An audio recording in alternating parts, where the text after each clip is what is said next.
అప్పుడు జై, ఇప్పుడు ఓజాస్ గంభీర. 13 ఏళ్ల క్రితం కలకత్తాలో వచ్చిన తుఫాన్ గుర్తుందా? ఓజీ రిలీజ్ డేట్ పోస్టర్ నిన్న రిలీజ్ చేశారు మేకర్స్. ఇక ఓజీగా పీకే లుక్ చూసి అందరూ పంజా వైబ్స్ కనబడుతున్నాయి అంటున్నారు. అదే జరిగితే మాత్రం 13 సంవత్సరాల ఆఖరి తీరినట్టే. నిజానికి పంజా అంత చెత్త సినిమా ఏం కాదు, కానీ 2011లో పంజాకి ఉన్న హైప్ మాత్రం మామూలుగా లేదు. అది అనుకున్నంత స్థాయిలో రీచ్ కాలేదు, కానీ రీచ్ అయి ఉంటేనా గ్యాంగ్స్టర్ ఫార్మాట్లో ఒక మల్టీ యూనివర్స్ క్రియేట్ అయి ఉండేది.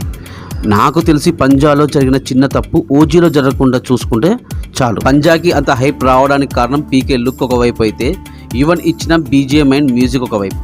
అసలు ఆ టైటిల్ సాంగ్ క్లైమాక్స్లో పడుంటేనా సినిమా వేరే లెవెల్లో ఉండేది. లిటరలీ చెప్తున్నా, నేను ఫస్ట్ డే ఫస్ట్ షో వెళ్ళినప్పుడు టైటిల్ సాంగ్ ఎండ్ కార్డ్స్లో వేశారు, అది కూడా డ్యాన్స్ కొరియోగ్రఫీ చేసి.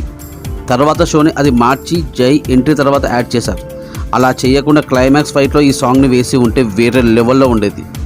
సినిమాలో అన్ని సాంగ్స్ సూపర్గా ఉన్న, థియేటర్లో మాత్రం అందరూ టైటిల్ సాంగ్ కోసం వెయిట్ చేయడం నేను చూసా. అండ్ చివరికి సాంగ్ లేకుండా చేశారు. క్లైమాక్స్లో యాడ్ చేసి ఉంటే బాగుండేది, అంతే. అది ఒక్కడే కంప్లైంట్ పంజాలో, మిగతాదంతా ఎక్సలెంట్గా ఉంటుంది.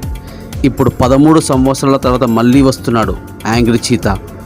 వెయిట్ చేయండి 13 సంవత్సరాల ఆకలి తీర్చడానికి.